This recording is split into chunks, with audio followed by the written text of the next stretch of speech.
잘할 수 있지? 아무데나 기웃거리지 말고 늘 매사에 침착하고 빨간불 파란불에 흥분하지 말고. 걱정 마. 잘할 수 있다니까 진짜. 시작이 어려운 주린이가 걱정되신다면 대한민국 주린이집 이베스트 투자증권.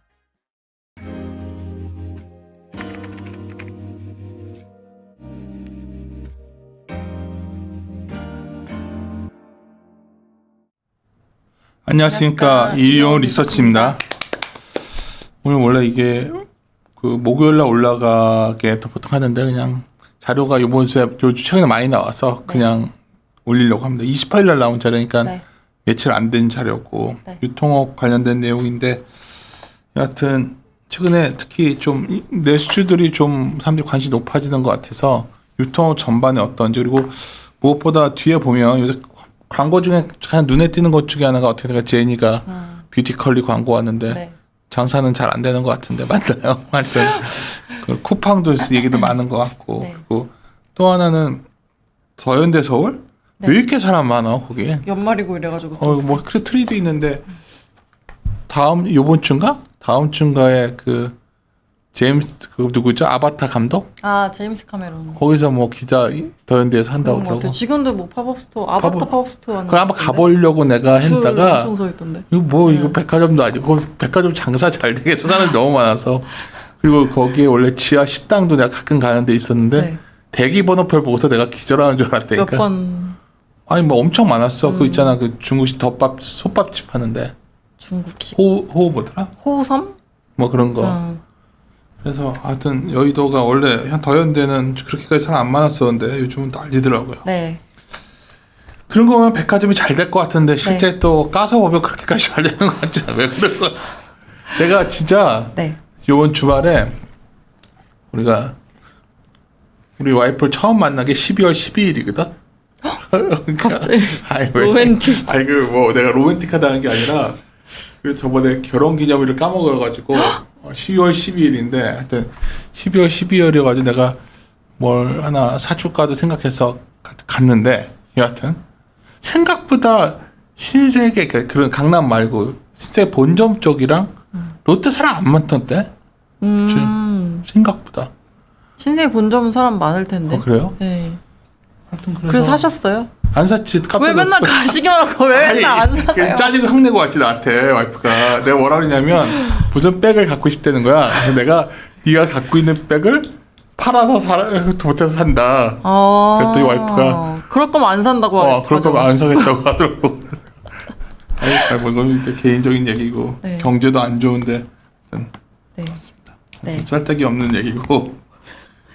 하여튼 이거 진짜 생각보다 사람이 안 많고 진짜 남편이랑 거기 꼭 가봐요. 저녁에 내가 산책 갔다가 신세계 그 조명 있잖아. 해놨죠. 그것도 이쁜데 롯데도 이쁘더라. 요새 이번에 올해 롯데가 작정하고 좀 했죠. 단점이 하나가 있다면 신세계는 백화점 마감 시간이 끝나요.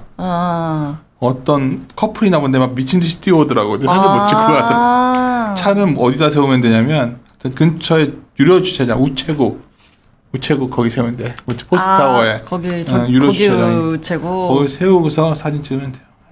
알겠습니다. 하여튼 쌀데기 없는 얘기 자꾸 하는데 아닙니다. 자료 한번 쭉 한번 들어봅시다. 지금 왜냐면 내수가 확실히 관심은 높아지는 것 같아서 지금. 정말요? 그러니까 내가 요즘 꽂힌 것들 중에 의외로 뭐 여행주, 뭐 영화관, 뭐 아바타 안 볼 거야? 다 보지 않아? 봐야죠. 그리고 난 백화점 시도 좋아 보인다니까. 신세계 그 얘기 하시더라고요. 네, 백화점. 신세계. 근데 좋아 보이는데 이제 조금 움직이는 것 같고. BJF 리테일 깜짝 놀랐어. 자료 나오고서 주가 좋더라고. 네, 너무 힘듭니다. 왜? 업종이 안 좋으니까. 왜 안 좋아? 뭐 항상 좋았나? 뭐 하여튼. 근데 뭐 내수가 안 좋다 하는데 또 의외로 지금 제조 베이스보다는 서비스 베이스들 좋아지는 것 같아서 그쪽이 더 좋아지고 백화점도 물론 제조 위주가 많지만 뭐 여기에도 서비스 관련된 것들 좀 있고 그렇잖아. 네. 그래서 봅시다 뭐. 백화점도 놀러 가는 거지 뭐 현대본이면. 딱 그거죠. 놀러 가는 것 같아 백화점에 요즘은. 딴 데 안 갔고. 딴 데는 사람 없고. 더현대 최근에 가본 적 없지 솔직히. 사람 너무 많아서. 내가 가보고 기절하는 줄 알았어. 그래서 내가 갔다 와서 현대백화점 주가를 봤어. 주가 뜰 줄 알고. 완전 떨어 있는데. 완전히 주가는 안 되더라고. 알았습니다. 네. 그러면은 자료는 저희가 내년 연간 전망 자료이고요. 파트는 일단 매크로 소비 환경에 대해서 말씀드리고, 그다음 오프라인, 온라인 말씀드리고, 결론 및 투자 의견 이렇게 정리할 수 있도록 하겠습니다. 저희 지금 기본적으로 업종은 그 백화점하고 편의점이 가장 클리어하다 이렇게 말씀드리고 있고, 그리고 탑픽으로는 BGF 리테일과 신세계 이렇게 말씀을 드리고 있습니다. 일단은 여기 파트 1에 무지출입지만 플렉스 하고 싶어라고 써있는 것처럼 내년에는 굉장히 극단적인 양극화 소비가 좀 고착화할 것이다 이렇게 전망을 하고 있습니다. 일단은 저희 가게 소비 여력을 좀 보시면 저희 가게 신용 잔액이 1870.6조 원, 그래서 QOQ로 2조 2천억 원 증가했고, 그리고 2003년에 그 통계 작성 시작한 이후에 최대치를 기록을 했습니다. 근데 일단 그 증가폭 자체는 좀 둔화한 상황이고요. 근데 어쨌든 금리 레벨 자체가 많이 올라와 있다 보니까 소비에 부담으로 작용할 수밖에 없다. 그래서 다음 페이지에 보시는 것처럼 저희가 소득에서 비소비 지출, 그러니까 이자 내고, 뭐 보험 내고 이런 것들 제외한 이제 비중이 흑자율이라고 하잖아요. 근데 흑자율이 꾸준히 30%대를 유지를 했었다가 지금 조금 이번 3분기 때 20%대로 빠진 상황이고요. 그러니까 20% 후반이긴 하지만, 그리고 뭐 전체적으로 이 연령별 부채의 비율 봤을 때도 2030들의 주머니가 사실 MZ들이 굉장히 백화점에서 많이 썼었는데 이제 그런 부분들이 약간 둔화될 수 있는 부분이 있다 이렇게 전망이 되고 있습니다.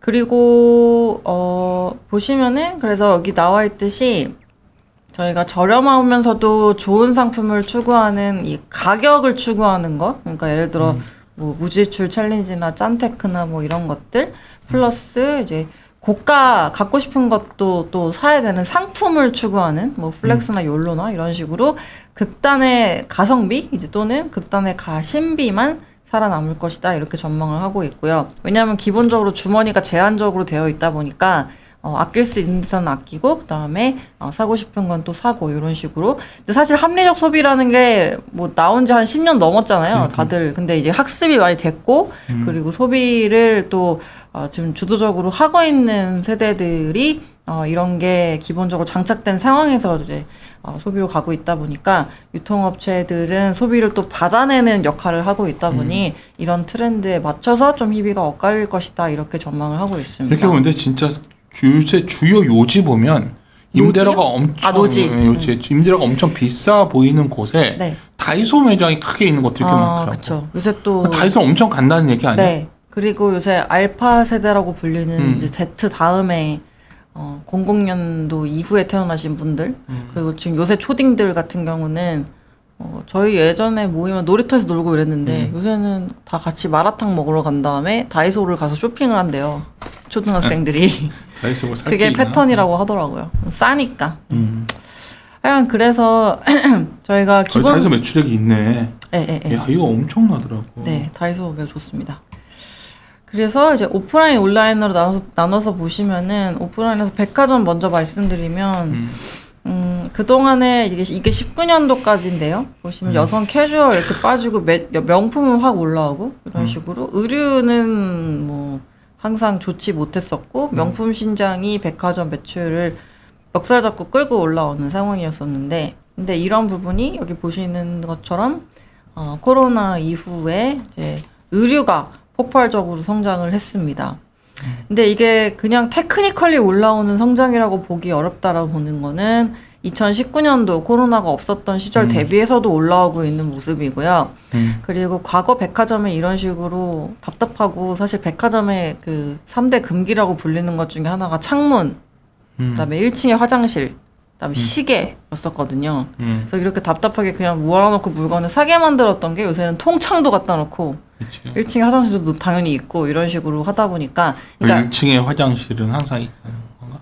원래 없었죠. 없었던 2층까지 거? 가야지 있었었죠. 네. 그랬었구나. 네, 왜냐면은 사라고 했죠. 근데 이런 식으로 MD 개편을 굉장히 파격적으로 단행을 해왔고 그리고 트렌드를 좀 반영한 그런 널찍널찍한 신규 점포들. 그러니까 저희 처음에 더현대서를 오픈했을 때만 해도 나이 드신 분들은 다들 막 그랬단 말이에요. 아 그게 효율이 나냐고. 그렇지. 네, 너무 널찍해가지고 이게 뭐 매출이 나고 그 규모가 되는 거냐라는 말씀을 하셨는데 실제로 지금 보시면은 뭐 더현대서울 이미 BEP 넘어선 상황이고요. 네.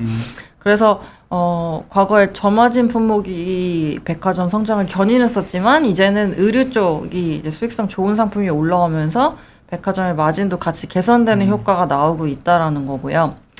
그리고 2008년도 이후에 이제 금융위기 때를 보시면 사실 백화점이 꺾이지가 않았었거든요. GDP 성장률이 2009년에 0.3%밖에 안 됐는데, 근데 백화점 합산 매출액은 6% 증가했었었고, 오히려. 그 다음에 수익성으로 봐도 보시는 것처럼 개선이 되는 모습이 나왔습니다. 그래서 앞서 저희가 잠깐 앞에 봐주시면은 이 민간 소비로 봐도 YOY, QOQ 둘 다 보시면 여기 카드 사태 이후에 보시면은 그렇게 꺾이지 않았었고요. 금융위기 이후에도 꺾이지 않았었고요. 마찬가지로 QOQ로 봐도 지금 여기 구간들 보시면은 그렇게 소비가 막 엄청나게 그러니까 둔화는 됐지만 이게 막 꺾이지는 않는다. 근데 저희가 여기서 볼 수 있는 게 일단은 기본적으로 그 소비 안에서 쓰는 패턴이 바뀌었으니까 이제 그거는 주목을 해야 된다 이렇게 말씀을 드리는 거죠. 그래서 백화점에 또 이쪽 채널이 워낙에 고소득층이 많다 보니까 사실 MG가 빠지더라도 그동안에 좀 40대 이상의 분들 같은 경우는 또 백화점 그런 경기에 뭐 영향을 받는 그런 소비층이 아니다 보니까 오히려 안정적으로 저희 생각할 수 있다 이렇게 보시면 될 것 같고 그 다음에 요 밑줄친 부분도 제가 포인트로 삼고 있는 것 중에 하나인데 제가 계속 말씀드리는 게 이제 소비 파편화잖아요. 예. 굉장히 쪼개지고 있고 히트 상품 주기가 짧아진다라는 건데 백화점이 팝업 스토어 통해서 이게 가능하다라는 저의 판단입니다. 백화점 가면 이제는 네. 뭐 어떤 뭐 그때 우리가 내가 한성 관심이 있어서 뭐 네. 캐시미어부터 막 브랜드 매장들 그런 것들보다 이렇게 편지 시작 같은 개념들 맞아요. 이런 것들에 사람이 많더라고요. 맞아요. 그래서 그만큼 사람들의 취향이 다양해졌고 왜냐면은 접하는 컨텐츠가 너무 다양해지고 있으니까 옷만 파는 게 아니라 거기에 온갖 걸 섞어서 팔더라고요. 네. 그리고 더현대서울 같은 경우 올해 상반기에만 지금 팝업 스토어를 150번 했어요. 1년이 52주. 이게 장사가 되니까 진짜 많이 하는 한 거죠. 그쵸. 그리고 이거를 함으로써 그렇게 사람들 줄 서게 만드는 거죠. 그러니까 아바타가 사실 백화점에 팝업 스토어 했다는 거는 되게 정말로 괄목할 만한 변화라고 저는 생각하거든요. 나도 이거 사진 찍는 거 좋아하니까 더현대 가서 크리스마스 트리 앞에 사진 한번 찍어보려고 했는데 기절하는 줄 알았어 진짜. 와, 사람 많아서. 사람이 많아도 그래서 그 사진 찍으러 오는 거죠 지금 백화점. 그쵸. 왜냐면 내가 생각하는 사진 찍으러 왔다가 뭘 사기보다 밥 먹고 가는 거 같아. 밥 먹고. 네. 뭐 식당들이 그렇게까지 맛있지도 않은데 거기 그렇게 엄청나더라고. 그래서 소비 파편화에도 대응 가능한 채널로 진화를 했다라는 부분이고요. 더불어서 근데 이제 리스크로 볼 수 있는 요인은 이제 공항 면세점을 만약에 입찰을 한다고 했었을 때는 임대료 조건이 나오지 않기는 했습니다만 약간은 좀 실적에 기스가 날 수도 있는 부분이 있다 보니까 되게 궁금해서 물어보는 거예요. 그러니까 내가 이제 정말 여행 많이 가잖아 지금. 네. 정말 사람들 미친 듯이 여행을 계획하고 있더라고 지금. 네. 그래서 근데 여행을 가면 아무래도 면세점이 좀 장사가 될 거 아니야 이제는. 되죠. 근데 면세점이 이렇게 좀 리스크 요인으로 본다고 하니까 이게 아직은 정상화되려면 한참 걸릴 것 같아서요. 아니면 여기 말대로 또 재계약 관련돼 가지고 이게 돈을 많이 지불할 수 있다. 후자인데요. 많이 지불한다. 이렇게 장사가 안 됐는데. 근데 그것 때문에 일단은 좀 두고 보자는 겁니다. 왜냐하면 그 원래 매출 요일로 지금 한 번 더 연장을 시켜준 게 올해 6월 달이었잖아요. 연장 시켜주면서 12월에 뭐 별거 없으면은 그냥 종료다라고 했었거든요. 근데 그러면 종료했었어야 됐고 그 다음에 이제 새로 입찰하는 거에 대한 공고도 떠했었어야 돼요. 근데 그게 아직 안 나왔어요. 이유는 여기 보시는 것처럼 객수가 아직까지 2019년 대비 40%도 안 되는 수준이에요. 원래 그거를 바꿔는 고정 임대료로 가는 게 2019년 대비 70%까지 올라오면은 원래대로 바꾸겠다고 했거든요. 그러니까 원래대로 바꾸기도 좀 애매한 거예요, 지금 상황이.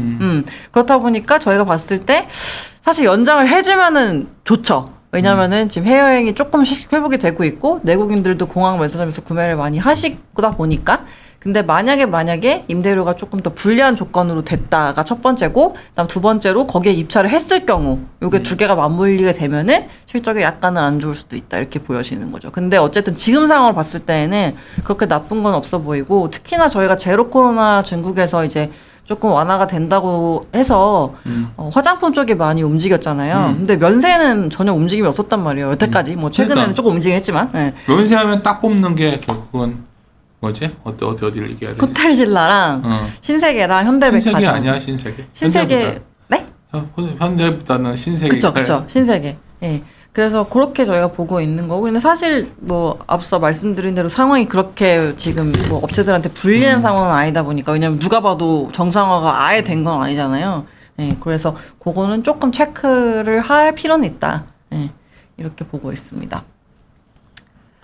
그 다음에 편의점은 이제 너무 클리어하죠. 왜냐면은 유동인구도 증가하고 가격 인상도 나타나서 전체적으로 P, Q 모두 올라오는 성장 예상이 되고 있고, 실제로 그림 31번에 보시는 것처럼 지금 외식 품목 가격 봤을 때 냉면 한 그릇에 10,000원이고, 칼국수 한 그릇에 8,000원 막 이런 식으로 다들 많이 올랐어요. 그래서 예전에 저희가 2014년도 편의점이 처음 그러니까 BGF 리테일 처음 상장했을 때 가장 많이 받았던 푸시백 중에 하나가 뭐였냐면은, 아니 김밥 천국 가서 밥 먹으면은 국물도 나오고 그치. 김치도 주고 단무지도 주는데 다 치워주고 뭐하러 편의점에서 4,000원짜리 도시락 먹냐 이거였었거든요.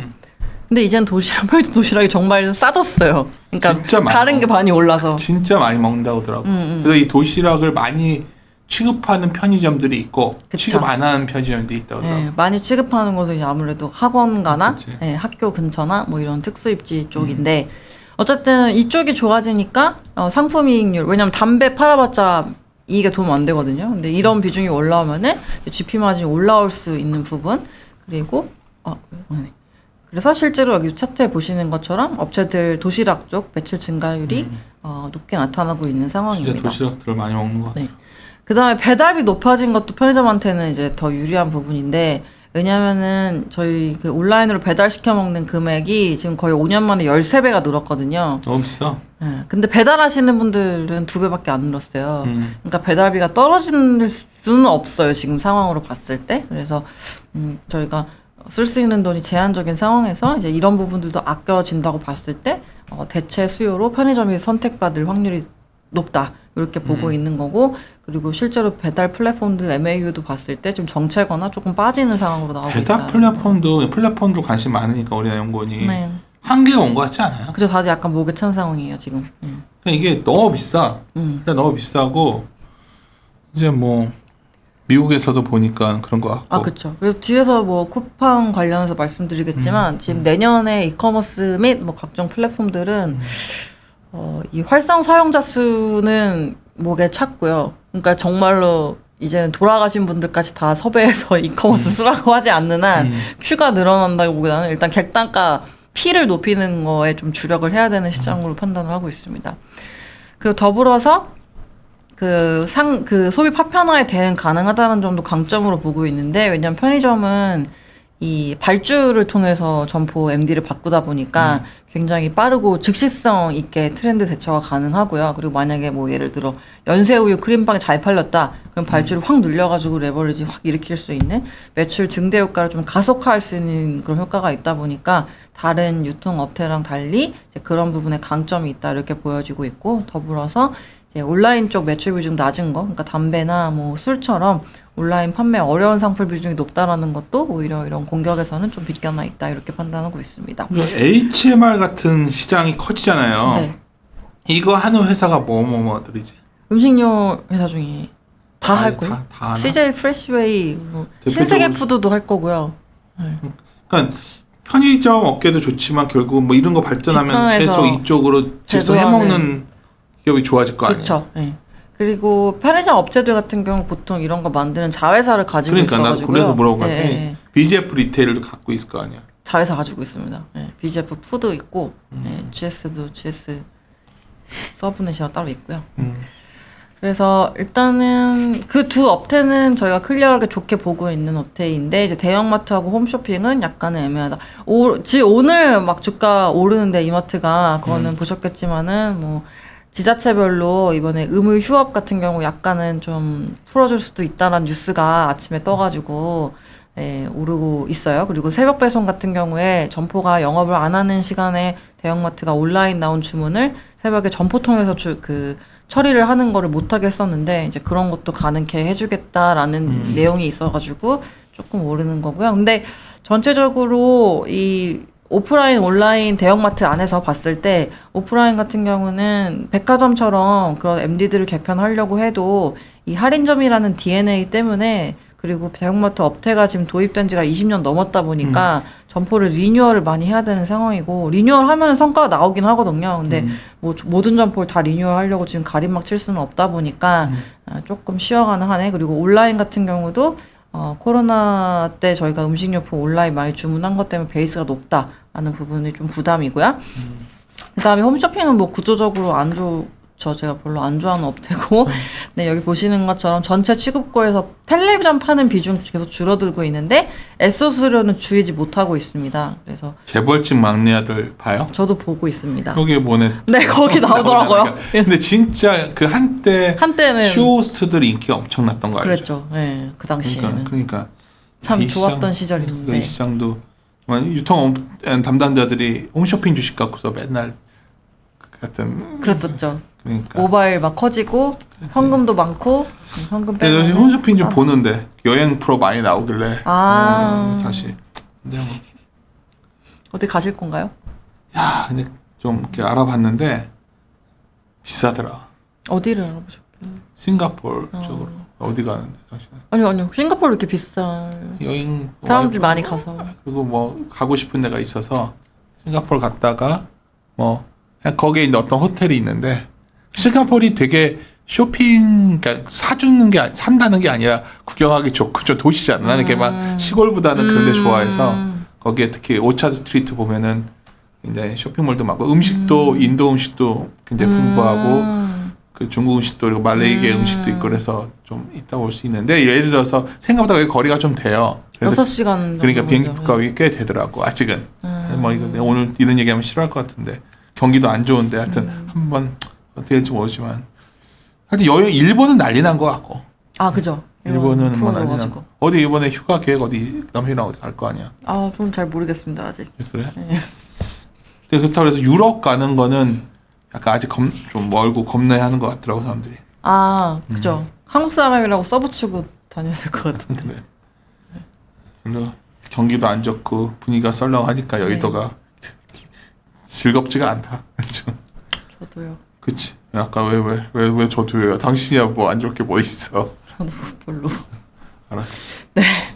뭘 별로 그래. 네. 그 다음에 이제 온라인인데요. 온라인은 그동안에 왼쪽에 보시는 것처럼 양말 검색하면은 그냥 가격이 주요 마케팅 포인트였다면 이제는 이제 상점 위주, 각 상점의 스타일이나 아이덴티티를 강조하는 그런 D2C 쪽으로 많이 빠지고 있고 뭐 실제로 나이키가 아마존에서 물건 뺐던 것도 마찬가지고 그래서 이커머스 시장 성장하는 동안 다들 경쟁만 막 했지 그냥 저희 제목에 그 많던 돈 어디로 갔냐 그냥 소비자들만 진짜? 혜택 보고 아무도 이기지 못하는 시장이 되었어요. 무한 경쟁하다가 좀 돈 쏟아부은 것 같아 내 생각에. 그래서 지금 다들 약간 멈췄고요. 그래서 다 2분기 실적 나오고 했던 얘기가 수익성 신경 쓰겠다고 했는데 수익성에 신경 쓰니까 이제 성장률이 안 나와요. 그래서 3분기 보시면 지금 매출의 성장률이 다들 빠졌고 대신에 수익성은 개선이 됐습니다. 쓰기 마이너스 900원 나와. 900원? 이게 뭐죠? 마이너스 그쵸. 3분기에 지금 쿠팡 10% 2290원. 매출 빠졌고요. 누적으로 지금 900원. 그래서 성장을 보여주면서 손실을 그냥 감수하느냐 그게 아니면 성장 조금 둔화되는 것처럼 보이지만 수익성 좀 개선되는 것처럼 할 것이냐 이거 양날의 검을 쥐고서 어떻게 할지 지금 그러고 있는 상황이다.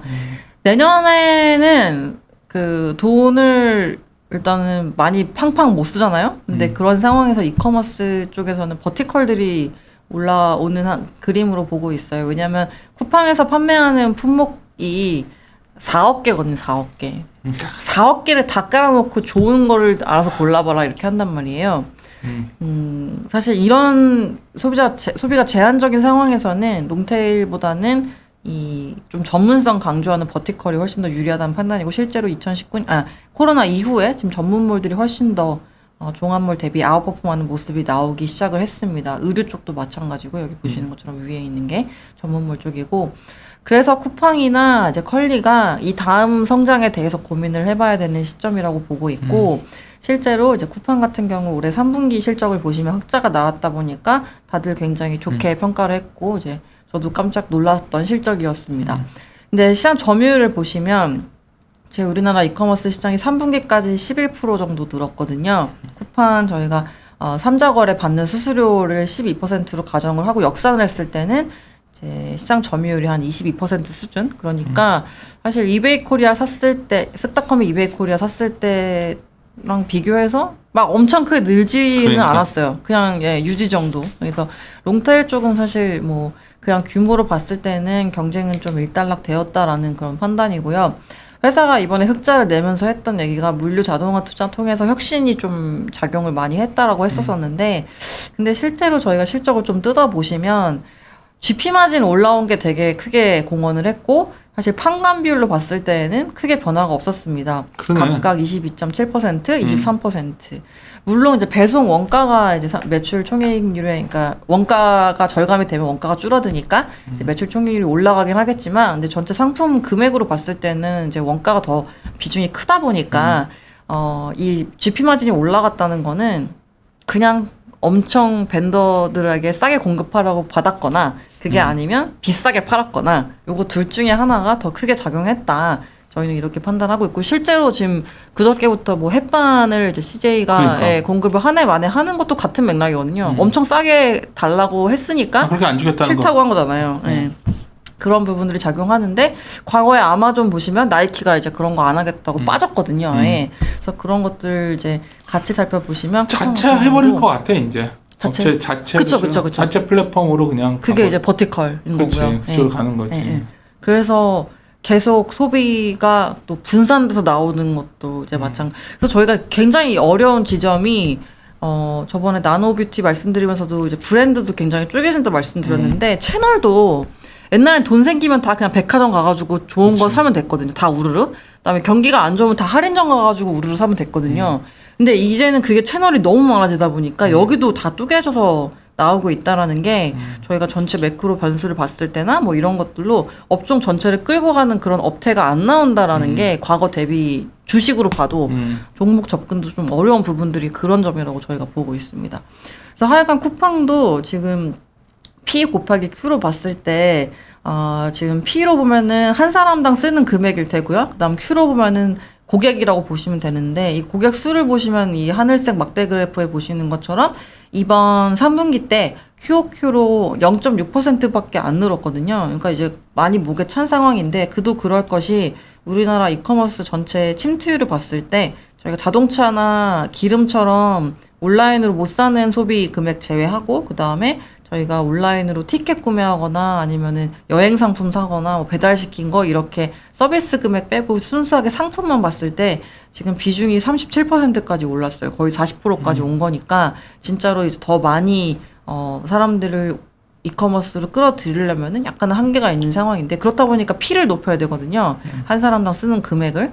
그럼 보시면 이번 3분기 때 지금 300불 조금 못 미치게 썼어요. 그러니까 한 1개월당 10만 원 좀 안 되게 쓰는 거잖아요. 진짜 얼마나 쓰네. 근데 저희가 쿠팡에서 한 달에 10만 원 넘게 살려면 이제 과연 더 뭘 사야 된다는 거죠. 뭐를 살 수가 있을까 과연 더.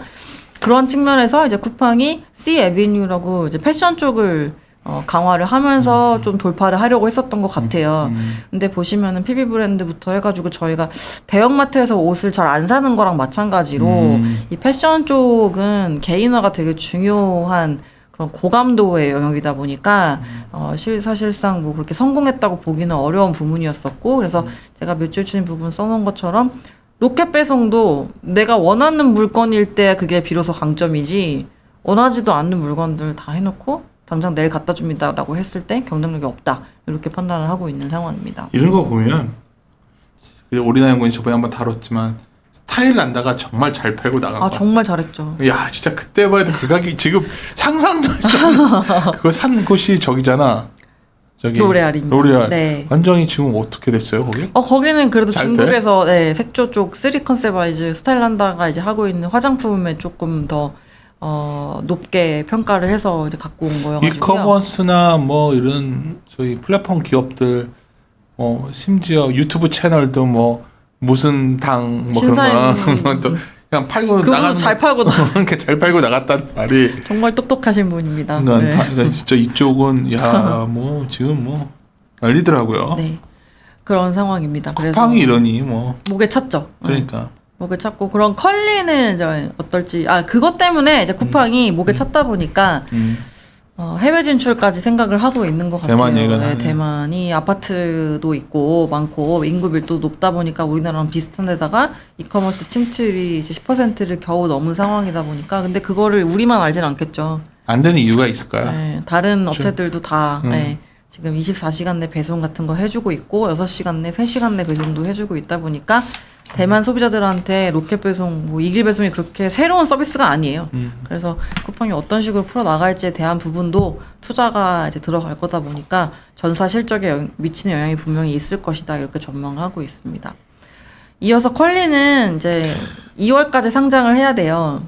그치. 왜냐하면 안 하면 이제 청구 절차 다시 해야 되거든요. 그래서 일단은 2월까지가 그 기한이라고 볼 수 있는 그런 시기인데, 근데 뭐 지난번 여러 번 말씀드렸다시피 이제 올해 3.3조 원을 만약에 거래액으로 했을 때 이제 만약에 원하는 기업 가치인 4조 넘게 한다 하면은 PGMB로 1.5배 이상을 받아야 되는데요. 근데 쿠팡이 지금 1.7배라서 쿠팡이 앞서 보신 것처럼 점유율이 22%인데 1.7배인데 지금 컬리 같은 경우에 그거 대비 훨씬 더 규모는 작은데 이제 1.5배 이상을 줄 수 있을지에 대한 부분은 조금 볼 필요는 있다. 그래서 이제 컬리가 Q가 아니라 P를 많이 높이기 위해서 이번에 뷰티 컬리를 런칭을 했는데요. 이제 런칭한 지 뭐 한 달 조금 사람들 많이 되는 써요? 일단 초반이라서 라이브 커머스도 많이 했고 쿠폰도 많이 줘서 반응은 괜찮았다고는 하는데 근데 좀 봐야 됩니다. 왜냐면 여기 보시는 것처럼 화장품 전체 근데 굳이 소비가 화장품을 새벽에 배송할 필요가 있어요? 그거죠. 나 그게 되게 웃겨. 그러니까 막 광고는 보면 제니 나왔다고 보는데 아니 음식 먹는 거랑 화장품이랑 뭐 새벽 배송 갑자기 뭐 루즈가 필요해? 갑자기 로즈? 아니 립스틱 여기야 갑자기. 네. 그러니까 그렇잖아 이게 네. 지금. 그쵸. 굳이 새벽에 받을 필요는 그리고 없죠. 지금 이게 내년에 다들 이런 소위 이런 기업들 내년에 다 IPO 해야 되거든. 쿠팡 외에도. 그죠. 저기 컬리 외에도. 다들 급한데 지금 뭐 내가 보기에는 만만치 않은 상황 같은데. 그래서 일단은 그 광고는 참 잘 찍었어요. 그죠. 그래서 컬리가 명동에 가면은 이제 임대료가 되게 비싼 자리고 그러니까 막 많은 공간을 임대할 수가 없는 그런 곳이잖아요. 근데 화장품이 완전 좋은 게 부피는 작으면서 객단가가 부피 대비 높아요. 그리고 기본적으로 중국 사람들 많이 오니까 판매 수량이 안정적이라는 건데 근데 컬리 입장에서도 물류센터에 그렇게 크게 영향을 안 주는 작으면서 가격은 높으니까 GMB를 높이는 데 도움이 되고 그러면서 여성 고객들이 일단 많으니까 팔릴 수가 있는 그런 품목인 거는 선택을 잘 한 거는 같은데요. 근데 시장 환경은 올해 상반기 때 화장품 소매 판매액이 8%밖에 안 늘었고 그리고 온라인 비중도 이제 컬리가 기본적으로 온라인 지금 타겟하니까 온라인 비중도 코로나 때 확 올라왔다가 지금 보시면은 그냥 정상화돼서 다시 빠졌거든요. 그러니까 이런 시장 환경 속에서 컬리가 만약에 이제 많이 푸시를 한다면 비용이 좀 들어갈 수밖에 없는 구간일 테고 광고비 같은 경우도 전지현 씨 썼을 때가 이제 2019년도가 400억대로 확 올라오면서 그때 영업 손실이 확 커졌었거든요. 그러다 이제 광고 끊으니까 이제 2020년도에 줄었다가 지금 기본 레벨 자체가 조금 400억대로 다시 높아져 있는 상황입니다. 근데 제니가 생각보다 그렇게 비싸지는 않았던 것 같더라고요. 예. 그래요? 그렇긴 한데 근데 어쨌든 광고에 이제 연말까지 열심히 돌리고 있다 보니까 또 겨울 컨셉이잖아요 지금. 그래서 근데 화장품도 내가 보니까 진짜 이제는 뭐 크림 같은 거 고가 화장품 시장이 더 커지지 않아요? 아니야? 고가랑 아예 이제 가성비랑 이렇게 이렇게 나눠진다? 나눠서 네. 그러니까 화장품도 비싸더라고. 뭐 어떤 거 보셨길래 또? 뭐 아니 뭐 크림 필요하다고 그래서 받았어. 깜짝 놀랐어. 그거는 사셨어요? 그건 그건 계산해야지 어떻게? 그거는 사셨군요. 그거는 사야 되는데 계산 그래 하면서 계산했는데 예? 물어보게 되더라고. 어디 건데요? 아니 뭐 하여튼 백화점에 샀어. 크림 비쌉니다. 크림 그런 거 뭐 이게 노화 방지 뭐 이런 거 그럼 같은- 비쌉니다. 비싸더라. 비싸더라. 3, 40만 원 넘게. 그러니까 내가 그래서 놀란 게 화장품도 아까 말했던 요만한 그릇 하나에 이렇게 용기 하나에 파는 거면 화장품 회사도 이렇게 고가 위주로 갈 것 같다는 느낌? 그쵸. 어차피 네. 많이 대형 펼쳐. 업체들은 대형 업체들은 고가 위주로 계속 하려고 하죠. 그래서 나는 화장품- 동국제약 마데카 크림이 제일 좋던데. 그거 좋아요. 그거 네. 바르면 내가 확실히 그냥 마데카 크림이나 온라인 쇼핑에서 사가지고 난 그거 쓰는데 그거 좋아요. 사실 다 좋지. 좋아요. 네. 인정하지. 내가 왜냐면 그거 바르거든 마데카 크림. 그럼 굉장히 괜찮아요. 그거 좋은 네, 그치 제품이에요. 성분도. 네, 만드는 데가 이제 좋은 ODM이 만들고 있어서 어디가 만드는 거야? 그걸만 가. 어? 걸마? 나도 알아. 바로 근데 네. 주문했더니 이렇게 돼 있더라. 써 있죠. 네.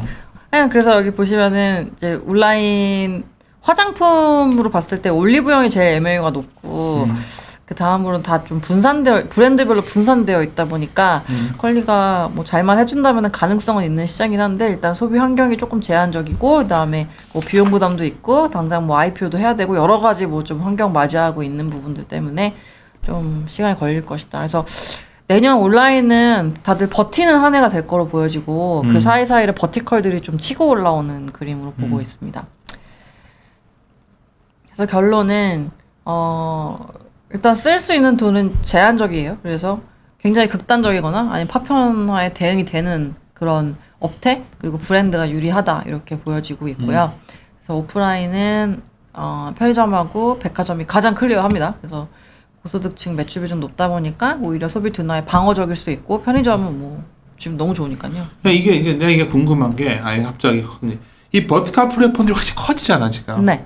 그럼 그 업체 하나가 좋아져야 되는데 그렇지도 않더라고. 의류업체 예를 들어서 한섬몰이 생겼어. 그죠. 근데 한섬 주가 그때부터 폭락했어. 그거 알아요? 네. 그럼 어떻게 해석해야 돼? 그게 과거랑 달라진 점이라고 보시면 될 것 같아요. 제가 그때 에어쿠션 같은 거 나오면은 업종 딱 끌고 가는 뭐 에어쿠션 딱 끌고 가잖아요. 근데 뭐 이제 뭐 잘 된대요. 뭐 신세계 인터내셔널 컨템퍼러리 브랜드가 뭐 잘 팔린대요. 백화점에 가면 사람 미어 터져요. 근데 신세계 인터내셔널 하는 30개 브랜드의 그냥 하나인 거예요. 그런 브랜드가 너무 많다라는 게 제가 계속 말씀드리는 소비가 너무 쪼개지고 있어서 이게 막 엄청나게 큰 규모의 한 개 브랜드가 업종을 견인하는 그런 그림이 안 나온다라는 게 저희 소비재가 지금 예를 제일 들어서 어려운 옛날 부분이에요. 옷도 옛날에 뭐 갑자기 어느 파카가 유행하면 다 그 파카 사 그죠? 입고 뭐 이런 게 아닌 것 같아. 네, 왜냐 사람들이 다 취향이 너무 다양해지니까 지금 저희 유튜브 보면은 지금 제가 키면 다나카상 다나카상 아세요? 몰라. 이분 얼굴이 벌써 차이가 다나카상이 뭐야? 다나카상이라고 당신 거 항상 보는데 이거 못 봤는데. 네, 왜 나몰라 패밀리 출신 개그맨이 지금 얘기하고 있는 많이 쓰이던 나몰라 패밀리? 네. 그것도 뭐야? 개그맨이 하고 그래? 있는 북캔. 그러니까 이렇게 사람들의 취향이 세분화되고 있다는 거는 그게 같은 세대 저희 세대 차이가 아니라 같은 세대에서도 그게 너무 다양하니까 다들 좋아하는 게 다르고 소비도 되게 다양해요. 하긴 우리 아들이 나한테 오더니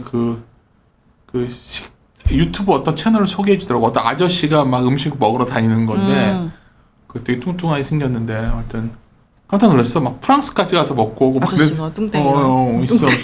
아저씨 있어. 근데 너 이거 뭐 어떻게 하냐 했더니 자기는 그게 재밌다는 거야. 그리고 또 둘째는 뭐 안 어울리게 얘가 이제 이상 정말 이거는 안 어울리게 위스키의 역사도 관심을 좋아해. 맨날 위스키 채널만 보더라고 또. 근데 자기가 가보고 싶은 게 뭐냐면 양조장을 가보고 싶다는 거야. 우와. 그래서 내가 그래서 약속을 했지. 너는 돈도 없는 게 무슨 그랬더니 그냥 그래서 그 일을 할 거냐고 내가 막 뭐라고 그랬었지. 그랬더니 그건 아니고 그냥 역사가 재밌고 그래서 집에서 이제 원래 위스키 좀 괜찮은 바에 가면 병 놓고서 앞에 잔 하나씩 주거든요. 그래서 집에서 혼자서 이렇게 해서 주는 게 심해. 그래서 얼마 전에 나한테 라가블린이라고 이제 좀 약간 매니아들 좋아하는 위스키 있는데 라가블린 알아? 몰라요.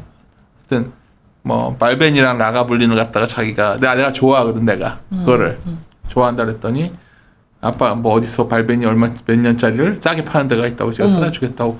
그러니까 매니아 그러니까 당신이 그 말에 그러니까 그런 또 모임이 있더라고. 그래서 내가 뭐 소주나 먹지 뭐 너는 내가 야 돈도 없는 게 무슨 했더니 걔 주량은 뭐 이렇게 한 잔씩 이렇게 하는 거라는 거야. 그러니까 파편화됐다는 게 이게 진짜 우리 세대랑 많이 다르구나. 그리고 조그만 행복들 뭐 자기가 막 사치하는 게 아니라 그러니까 이제 나 그래서 아까 무슨 말이냐면 벌티컬 플랫폼처럼 기업에서도 막 이런 걸 만드는 것 같은데 네. 다 안 되는 것 같아. 그래서 너무 작아서. 작아서 안 되는 거야? 네. 야 그럼 그 만든 그 부서는 다 머리 아프겠다. 뭐 화장품도 다 망했. 한섬도 엄청 크게 했었잖아 그거.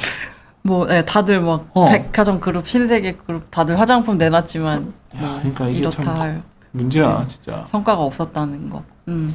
그래서 이게 지금 컨슈머가 뭐 화장품뿐만 아니라 옷도 그렇고 음식료품도 그렇고 뭐 인스타 보면은 공구하는 브랜드가 진짜 너무 많아요. 생전 처음 들어보는 브랜드. 그때 근데 당시 그런 게 얘기해서 팔려요. 네.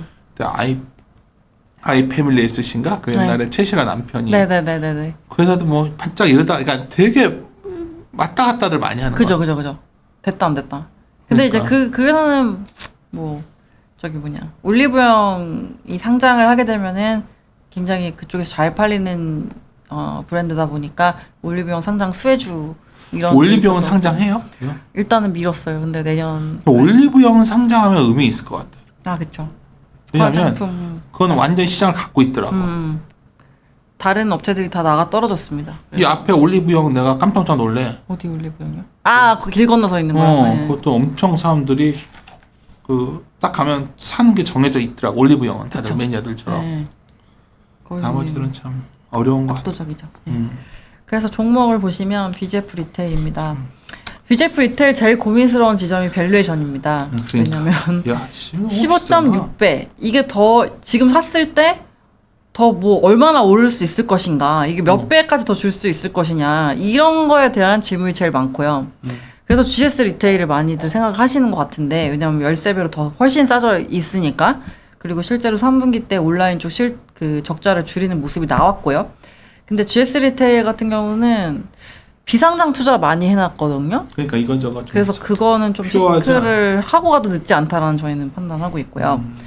그리고 편의점 자체는 이제 4분기가 좀 비수기다 보니까 그런 부분들도 이제 뭐 두 업체 모두 똑같이 반영이 되는 부분이긴 하지만 근데 그런 거 고려했을 때 오히려 실적이 좀 편한 거는 BGF일 수 있다. 왜냐면은 GS 리테일이 그동안에 와인25, 뭐 GS 페이 이런 것처럼 5포5 그러니까 525가 아니라 5포5 서비스 집객을 위해서 그런 거 서비스 런칭하면서 판촉비를 좀 많이 썼거든요. 이제 그런 것들이 좀 올해까지 이어지고 있는 부분. 그다음에 각 그 뭐 슈퍼마켓, 편의점, 뭐 배달 뭐 이거 다 통합한 앱이 나오면서 그거 개발하느라고 개발 용역비 같은 걸 좀 많이 썼었어요.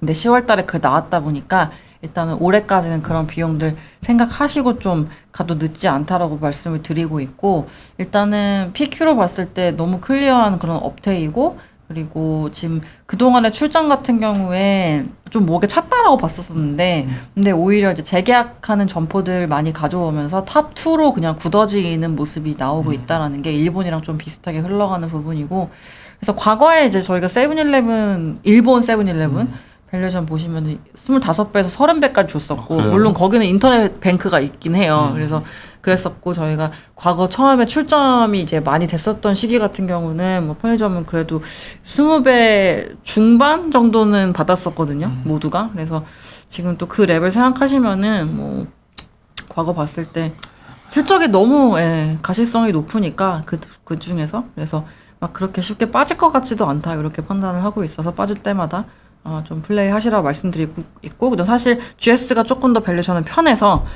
보시고 만약에 뭐 여러 가지 비상장 관련해서 이런 것들 확인이 되고 난 다음에 좀 같이 접근하시자 이렇게 말씀을 드리고 있습니다. 그다음에 이제 신세계인데 신세계 현대백화점 둘 다 너무 싸서 5배여가지고요. 현대는 분할 그것 때문에 네. 도저히 그거 끝나기 전까지는 그쵸. 네, 그러고 또 대전 아울렛 불난 거 관련해서도 어쨌든 매출이 뭐 빠지는 부분이 좀 있고 신세계가 하니까 될것 같은데 참 이게 안 되더라고. 다들 다 의아해하죠. 실적이 상반기에 잘 나왔는데 그러니까. 주가가 안 됐다. 참 이게 피크아웃이다. 이제 이런 얘기들 하고 있는데 근데 신세계랑 롯데를 비교해보면 너무 선명해지거든. 그죠. 그리고 작년 올해죠. 올해 상반기 때 롯데가 이제 온라인 쪽이 별로 이제 자이든 타이든 롯데는 정말 산으로 점점 더 가는 것 같지 않아? 점점. 두각을 보이지 못해서 주가가 좋았었는데 그러니까. 근데 이제 내년 봤을 때 하이마트도 그렇고 그다음에 그 온라인 쪽도 그렇고 홈쇼핑도 그렇고 코로나 때문에 좋았던 부분들이 내년부터는 베이스가 부담이 있을 수밖에 없는 구간이라서 저희는 이제 백화점 상사 중에서는 신세계 제일 편하다 이렇게 말씀드리고 있고 VIP 매출 너무 견고하고요. 네. 그 패션 쪽 올라오는 부분 그다음에 뭐. 면세 같은 경우도 뭐 코로나만 좀 완화된다면은 개선은 탄력적으로 좀 나올 수 있다 이렇게 판단하고 있습니다. 오리아 연구원은 이제 정말 업계 경력도 꽤 되고 네. 이제 아는 분들도 막 그냥 전반적으로 내수랑 플랫폼 기업들 꼭 자신의 섹터를 떠나서 예, 밥 먹고 얘기하거나 이렇게 하고 나면 분위기가 어때요? 요즘 굉장히 가라앉아 있잖아 지금. 굉장히 어렵죠. 굉장히 어렵지. 네, 다들 플랫폼 가 있는 사람들도 지금 다 머리 아파하죠. 다 어떻게 네. 진짜. 플랫폼은 생각보다 심각한 거지 지금 다들. 그쵸. 네, 지금 컬리가 일단은 처음으로 상장을 해야 돼 하는 풀려야 되는데. 모습이잖아요. 만약에 강행을 한다 치면 지금 1조 얘기도 나오니까. 일조도 못 받는다는 얘기가 지금. 그러면은 이제 그 다음에는 뭐 왓챠 보시면 아시겠지만은 뭐 밸류가 그렇게 깎이는데 플랫폼들 지금 다 성장하기도 겁날 것 같아. 상장하기 그쵸. 왜냐면 지금까지 투자했던 사람들 입장에서는 그쵸, 그쵸, 얼마 밸류라고 들어왔는데 확정이 지워버려지는 근데 거니까. 완전히 이제 내가 이게 그거는 이제 완전히 바뀌어버리는 거니까. 근데 그게 있고 그러면 좀 숫자가 나오는 곳에 갈 것 같은데 왜 신세계나 예를 들어서 뭐 BGF야 좋으니까 주가도 견고한 편이잖아 지금. 네. 근데 신세계 같은 거는 다들 왜 이러냐 하는데 그걸 왜 안 사는 거야? 신세계 같은 거는 할 돈이 없는 거야. 이쪽은 관심이 없는 거야. 그동안에 이제 다들 이게 피크일 거야 라고 생각하면서 그러니까 안 사. 기다렸는데 또 실적이 또 잘 나와요. 이번에 피크야. 이거 또 안 사. 그게 지금까지 온 것 같고. 그때 주가 올라간 것도 없잖아. 없죠. 밑바닥에 있어 그냥. 계속. 그냥 계속 있죠. 그래서 그런 상황. 그리고 뭐 면세 같은 경우도 올라왔다가 또 3분기 때 회계 좀 보수적으로 하면서 빠진 부분 있고 또 뭐 지누스도 현대백화점 그랬지만은 뭐 신세계도 서울옥션 관련해서 뭐 인수 한 해 만에 뭐 이런 좀 잡다한 뉴스들도 있고 뭐 계속 가는 해방 놓는 그런 이거 외에도 온갖 무슨 뭐 사실 뭐 그런 플랫폼 기업들도 많고 참 중소기업도 많고 그랬는데 다들 조용해진 것 같아 지금. 되게 조용해졌어요. 그러니까 좀 내년에 진짜 찬바람이 하나 둘씩 그 정도로 어렵지 않을까. 네. 이게 말할 때마다 다 우울해져 점점. 어떡하죠? 뭐 어떻게 당신이야 무슨 걱정 있어? 저는 아직. 이제 걱정입니다. 왜냐면 저의 그 이 담당 업종이 누가 봐도 그 업종은 네. 안 사라질 업종들이야. 단 그죠. 사라지지 않죠. 근데 노땅들이 문제지 뭐 여의도의 노땅들. 알겠어요. 맨날 우울한 얘기 전해서 죄송합니다. 분위기가 이렇다는 거. 근데 뭐 다들 이런 거 보니까 뭐 밸류에이션 싼 것들은 괜찮을 것 같은데 호응도들이 낮은 건 분명한 것 같아. 사람들이 이렇게 여력이 없는 것 같아. 주변에 그래 친했던 매니저들도 다 요새 좀 조용하죠. 다 죽으려고 합니다. 또 표현을 죽을까 뭐 힘들어요? 힘들어합니다. 네. 돈들도 안 들어오지. 없죠. 큰일 났어요. 그래? 이러는데 우리는 또 주가 막 빠져봤자 다 얘기하고 있던데. 아니요, 다들 많이 어려워하고 있어요. 운영사들, 자문사 다 힘든 것 같더라고요. 네, 다 어렵죠. 알았습니다. 네. 더 하다가 더 우울해질 것 같으니까 마무리 짓도록 하겠습니다. 예, 함께 고민하시죠.